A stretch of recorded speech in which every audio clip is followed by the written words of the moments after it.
Welcome to the Smartest Amazon Seller Podcast. I'm your host, Scott Needham. I'm an Amazon seller, and I'm in the game every single day, logging into my Seller Central account because, like you, I care about growth and I care about, succeeding. And I unfortunately don't know everything, and I'm trying to figure that out. And specifically, lately, I've been really trying to think about what brings growth.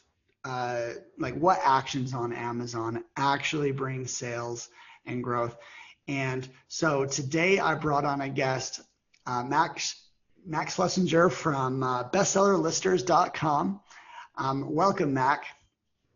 Thank you, Scott. Pleasure having you. Yeah. So we've been on LinkedIn, and I've been seeing some of the things that he talks about for quite some time. Always intrigued because what he does is really just take one product, create amazing content, and let it sing, and focuses one product at a time. And I think what really pushed me to get him on the podcast was when it was just a conversation that he had where someone was trying to haggle him and try and get his best service at a reduced rate. And that made me think the difference between like good pages and great pages and what it takes to bring things to the next level. And so, obviously we know that it's worth paying for, the best work. But in your opinion, Mac, what's the difference in between say a B level grade to like an A level grade, like good content versus great content? So in a nutshell, obviously we see this almost every day. Clients come to us that they already have listings, it's already live for a few years, months, or weeks, whatever, and it's not selling. The way they at least the way they want it to sell. So usually the case is it makes a difference between good and great, as you asked. So usually the way it works is we get we ask the client, the lead, to send us the link to the listings to check it out to see what's wrong, what's going on there. And they usually say that they already hired an agency to do it and it's still not working. So what can be the problem? So usually what we see is that they have a good listing. Overall, when you go onto the page, it looks great. The title is full, the bullet points are full, there's 7 images. So what is really the issue? So usually what we do is we go into the detail. It's all about the details. You go into the details, but like inside, the title, bullet point, description. It's not only about the vision. It's about the little details inside. So we usually spot like it's missing SEO keywords. It's missing the human touch. There's a lot of people that when they do the listing, they write it like a general, like very general about the product. And it shows all the features and everything, but it's missing the human touch. After all, you're talking to humans. The page is like the salesman for the product. So you really have to speak to a real person. So do you have an example of like what a human touch would be? Would this be maybe even something slightly humorous or something? Can you elaborate on that? So it's a mix of a little bit of humorous, but it also depends on the product. Some products are more like professional, like it has like a professional target audience, so we have to be a little more careful. But basically, the idea is like asking questions, like pinpointing the pain point of the customer, like asking questions. Are you struggling with this and this and that? This is your solution. Because most general listings basically say that like the feature of the product, like it's top quality, but it doesn't really tell you like why you should buy that versus others. So we try to usually when we do the listings, we do it like in a way like we really pinpoint your pain in this. And we do you try and call out these features that solve these pain points? Do you focus on calling that out on the bullet points or on the images or on both? So it's a little bit of everything, because also that there's a big mistake that people do on the title. People are very focused on the keywords. Like, I want to have this keyword in the title, that keyword in the title. But one thing they forget is the title is probably the first thing that they see. I mean, the title and the main image. But the title, we usually try to put in like one phrase that's more like personal, like sharing a pain point, like answering a question that the customer might have, even though it doesn't have any keywords in it. Because the title has to be like half for SEO for the algorithm and half for the customer, like basically to see right away all the main features and benefits and solutions, basically.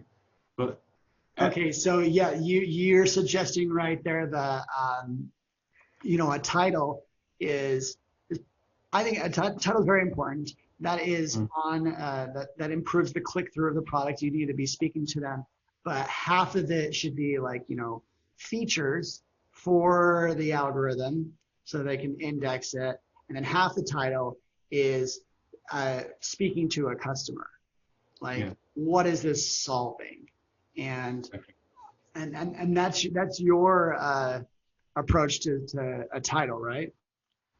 yeah, and also it makes it look very unique because most brands don't do that. So when someone is searching for a product and they go through the whole first page and they spot it right away, so they feel like more like a connection, like a personal connection to the customer.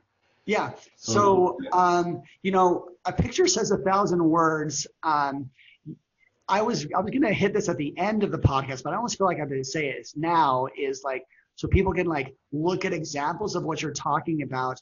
You post a lot of examples of your work on WhatsApp, right? Yeah. I've never heard of anyone using it the way that you do. He showed me yesterday when we were talking earlier that he uses the story feature, or the status they call it on WhatsApp, and shows off the work that he does. And I think that we could talk and get some ideas here, but if you look up Mac on WhatsApp and then look at some of his examples, that tells the story. I'll hit that again at the end of the podcast, but as we speak, like, I think people should be browsing Amazon listings to like have an idea of what you're speaking about. Even though a product is already quote unquote optimized, how you can take it to the next level to like really achieve those conversions. Right. And totally makes sense that you want to like have a human element to it, where people can see a little bit of flavor in your style. Do you have anything specific or around that you can add to what we're saying, perhaps like on the photos, how you can get a human element there? Yeah, so the photos is also, I mean, the photo is one of the things that basically buying products online has its all of the benefits, it's convenient, whatever. But one thing we're missing versus going to a local shop is actually touching the product, feeling the product, using the product, like feel like you actually how it looks, how it feels. So on the product photos is the best way to show it. I mean, obviously the EDC description as well, which we'll talk later. But regarding the photos, you have like 7 options, like 7 images. Okay, I have more, but you have so much option to so much space to basically portray all the features, like in general. And then we usually create like lifestyles. We take like lifestyle photos to show how people are using the product, different angles, different sides, and show zoomed in like spots to see all the features. Basically, when you see our images, you really feel like you're holding the product. I love that. I love that. Like, you should, as a customer, you feel like you're holding it. And I think that zoom in, like you just said, does that, where you've got like, you've got the whole product in your primary image, but like the second or third or fourth down, you've got one that's zoomed in that like you see the texture of the product, and that would create a connection. Interesting. And then obviously a lifestyle to see it in use. How about when you're thinking about adding graphic overlays, what types of features do you think are the most important to be considering there? So usually, I mean, we have different packages, different amount of images, but usually the top package includes like 7 images because it's like a main image and 6 graphic images. So usually we split it like half for infographics, like to show the features and the benefits, and half for lifestyle to show how the product is being used. But some products, I mean, it's not the same for everything. With some products, the features are more important, and some products, the lifestyle is more important, basically to show this. Um, but usually it's half and half. So like, first of all, the main thing is the dimensions, the size. Yeah. People have to see like how it's going to look once they have it. Like if it's a thing for the house or the yard, whatever, they have to see like if it's going to fit, how it's going to look. And then basically like a one main image with all the features. So you get at one glance, you see all the main features of the product. So you don't have to go through the whole listing to see it. You see it in one image, and then there's like a few more details. If it has like, for example, if it's a food item and it doesn't have all those chemicals and all those ingredients, bad ingredients, you really want to show it in the picture. Yeah, no, you definitely have to know the category a little bit more. Like you said, grocery, like the contents, people are actually pretty smart with shopping grocery. They want to see, the calorie makeup. They want to see the macronutrients and specifically any features. So you definitely have to be calling that out. I just as you're speaking, I was thinking about we do some sporting goods, and with sporting, like lifestyle is probably very important. You just want to convey that action. You're going to buy a pickleball paddle if if you see some people playing, they'll look at they're having fun. Like that's a category that's probably geared towards that. Now, let's see. Here's a question. Are you sometimes putting the exact same things on your bullet points in those graphic overlays? Where some of the features of the product, you're also putting it on an image in an overlay, like kind of like saying the same thing, but just in different ways.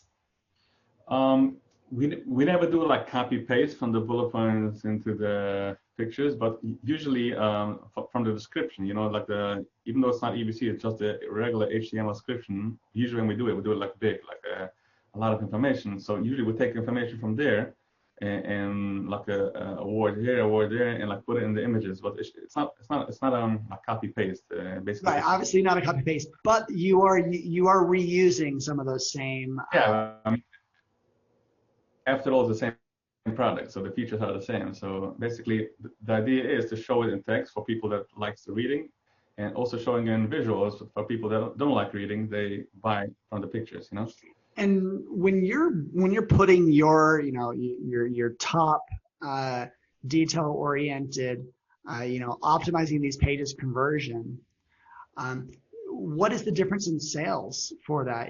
Taking an all right, a good listing and then making it great. How does that change the life of that product?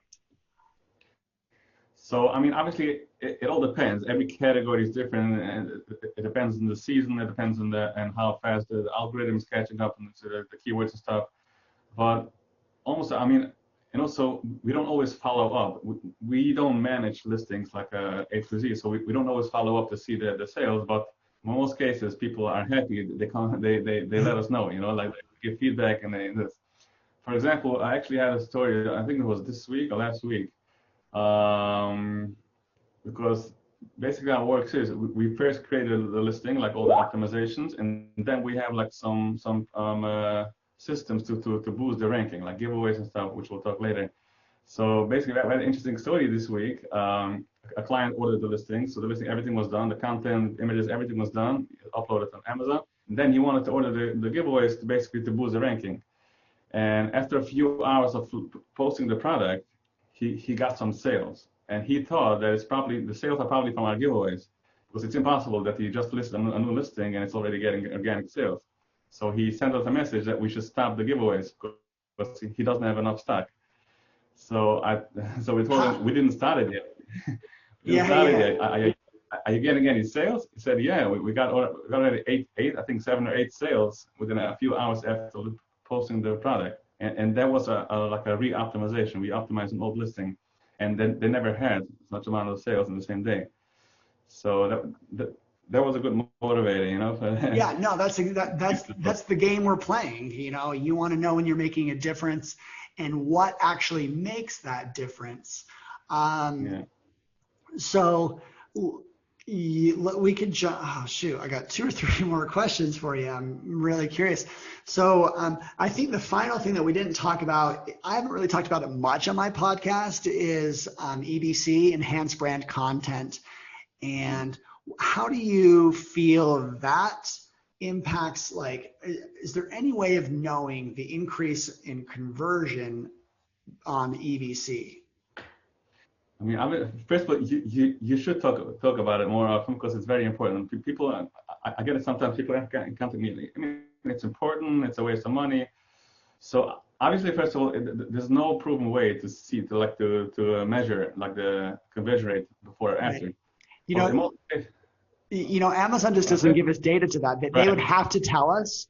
They'd have to tell us the people that scrolled down to see it and how that led to them buying. That's the only way that we could figure that out. And we're likely never to get that information.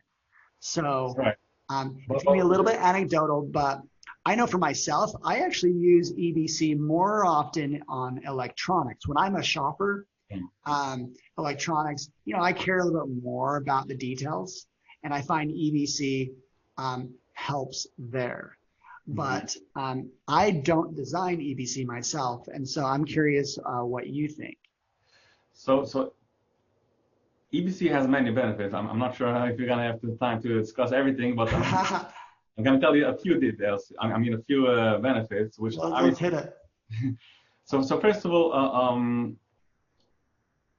one benefit about the EBC is customers appreciate when they see like you have like a really nice listing that you put in a lot of time and effort invested into your product, into your brand, because they know that you're a brand they can trust. It's not like someone imported a product and just trying to sell it, because they are looking for a solution for their problem, and this product was supposed to be the solution, and they want to buy it from someone that they can trust and someone that they feel like they really care about the product.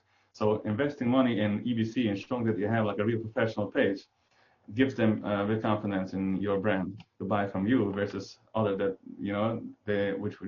then other brands, they don't care about the pages. So that's one thing. I mean, second thing is, I mean, as humans, we live visually, like most people don't like to read text. It's a lot of reading, but visually you can see everything. So the idea from an EBC is that you scroll down the page and you can see everything in front of your eyes, like all the features, all the benefits, all the lifestyle. So it's even better than the top images, because the top images you have to scroll from one image to the other. Here you don't have to do anything. You just scroll down, you see everything in front of your page, and it gravitates the people towards your product and make you buy it. And besides of that, regarding forget about the product, regarding the brand itself, I think that there's a quote from, what's his name, Seth Godin, I think. He said that marketing is no longer about the stuff you're selling. It's about the story you tell. Right. On EBC, you can really tell your story about your brand, the benefits of your brand. I mean, it's only space on the listing which you can really talk about your brand and instead of the product. But the product, the customer knows about the product. Okay, this is the product, and he knows there's 50 more or hundreds of more of the same product. So why you? So you really portray your brand, the benefits of your brand, and why I should get it from you instead of other options out there. I like that. I mean, for a little while, I was like, oh, the story doesn't matter, this and this and this. And then I changed my mind. I had a client ask me, he's like, does the fact that like the packaging is made from reusable, recyclable products? And I was like, that doesn't really have too much of an impact. And then I sat and I thought about it. I was like, no, actually, it does matter. There are absolutely customers that care about that story. And there's no better spot than in the EBC to like really talk about that. Right. It fits. So I'm going to have to, continue to think about this and figure out how, as we think about content and our optimization, how EBC can play out in that. I may even follow this podcast asking you some emails. So I'm like, hey, what do you think about this versus this? So glad that I've come across someone that has a passion for it. Yes. So then next step after, someone's got, next top tier optimization, I guess to reiterate and to, when I was speaking to an Amazon employee once, you talked about the different parts of, the algorithm, but like what he said matters more than anything else is conversion. Mm-hmm. You could worry about advertising your listing. You can worry about click through, but like what you really want to worry about is converting. That people that land on their page, it has a sticky component to it. People come back and they buy that product. Mm-hmm. That matters more to the rest, to your product page than anything else. But then moving on, a part of, you want to bring attention to your product. And one way to do that you use is giveaways.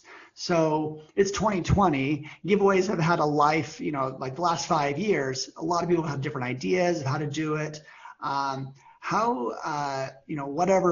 would you feel that it's most effective right now if people wanted to use this? Right. So again, as you said before, so the idea from the giveaways is basically, obviously the first step is to having like a nice picture, a nice listing for the conversion. But unfortunately, the algorithm is so tricky that when you upload a new listing, even though it's the best listing, there are hundreds of thousands or more listings for the same keywords. So it can take weeks or months until people see you. So if people don't see your listing, the beautiful listing that you just made is worthless. So basically, the idea from the giveaways is like let's say, for example, you open a local shop, right?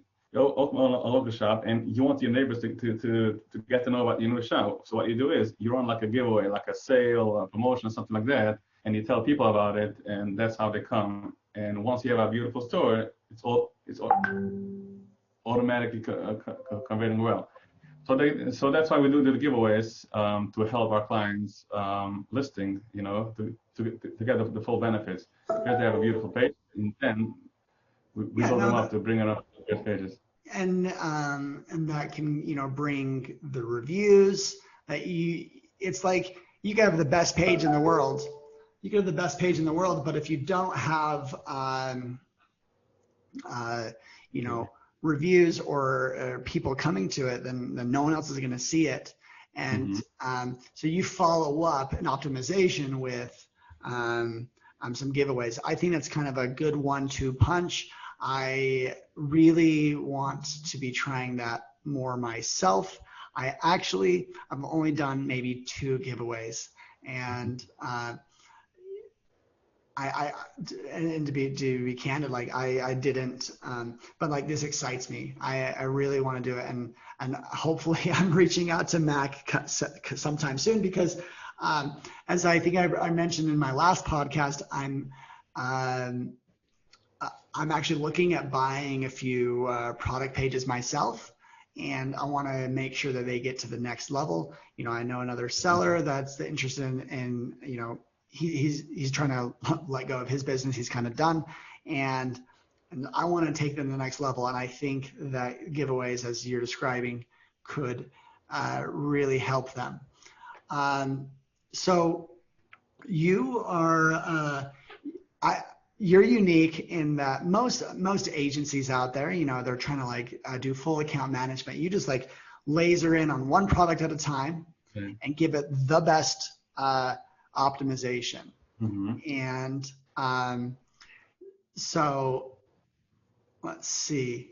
I think that's a very attractive, scenario, because, a lot of times people, they know Amazon, but they don't know like the content game. When you are looking at, a other content creators, whether it comes like photographers or,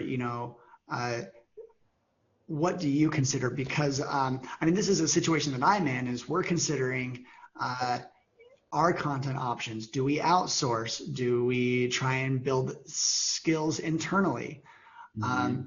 What's the advantage of hiring someone that does one skill really well versus someone that kind of understands the big picture and does all of the Amazon page content? Yeah, that's actually a really great question. Because the thing is, since I'm in Amazon as an agency, I'm getting asked a lot. Maybe you take over my account, and since you know Amazon so well, maybe you take over my account and run the whole thing. So I sometimes had the doubts. Maybe I should do it because it makes me more money, this and that. But then I decided, what? This is my specialty. I'm very a creative person. I'm a unique person, and I know that my specialty is in the content and the pictures and the graphics. So I want to stick to that and dominate it. It's basically, once you start doing like the whole thing, the quality drops significantly, and you basically just try to make money. For me, it's not all about the money. It's more about the providing the value. And I know that I provide value that's different and unique than other agencies out there. There's a lot of agencies that is really good, like really talented, really good work. But the way I work is, I personally have like a unique style of anything. If the clothing that I buy, the house that everything that I do is like unique. So the same thing is implemented in my business. Yep, I totally agree. I heard a story the other day of someone using a virtual assistant overseas to optimize a product page, and when the client saw it, they're like, has this person ever had a drink before? Because it was a bitter for it's a supplement to like an alcoholic drink, and like the client's like, has this person that wrote this stuff ever drank before? Because it sounds like they haven't.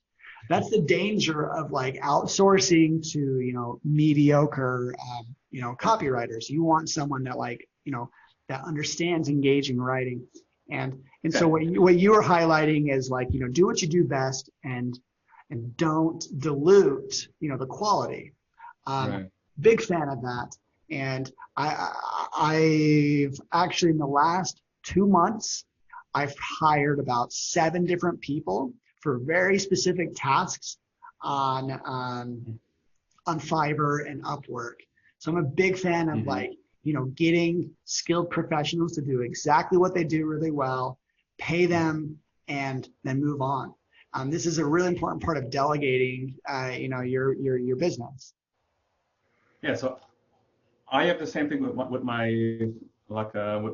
employees and my team. So basically, when I started the company, I started as a freelancer. I did everything myself. And then it started growing, so I need to start delegating and get more people. But I was struggling with it because I know that I have. I don't know if it's what type of mind I have. How do you want to call it? But it's. I had a hard time finding the right person that understands my vision and my style. For example, for every writer that I hire, every graphic designer that I hire, every photographer that I hire, I usually go through probably 10 or 15 of them till I find, sometimes more, until I find the right one, because it really has to match my style. Because when I deliver a listing or content, it has to be unique. It can't be like just channel this. So most graphic designers that I try, they come back with, okay, it's okay. And then there's one that's like, have that touch. So then this is the person that I hired. I really like that perspective. There's a difference between good and great, and it takes a creative eye to see that. So thank you so much, Mac, for coming in and talking. A lot of great ideas. Many of these ideas worth following up on, and hopefully you haven't heard the last from me. So if you want to get a hold of Mac and actually see the things that he does, he's on WhatsApp, and he's also bestsellerlisters.com. He posts a lot of good stuff on LinkedIn. Let's see, I'll put his WhatsApp number in the show notes so that you can see it, because they actually advertise that number on their website, I saw, and would love to see examples of what we talked in action. Is there any final words or any other ways that you like to interact with people? No, so it's basically WhatsApp, LinkedIn, and a website and email, basically. Awesome. Obviously, in person. If you Yeah, visit my yeah. area, I'll be glad to meet you and discuss Sure. I your can't project. wait to start meeting people in person again. It's getting lonely out there in the digital world. All right. Well, thanks for listening to this episode, everyone. Stay tuned next week. We've got some more great stuff coming on. If you like what you're listening to, share it with a friend, like and subscribe. You know the drill. That's what I've got. Hopefully, you guys got a lot out of this and you could start acting and taking your content from good to great. Exactly. All right. Thank you. Thank you, Scott, so much for having me. It was a real pleasure. Yep. And it's my honor to have a platform where I can share my visions and help as many people as possible. The pleasure is all mine. All right. Take care.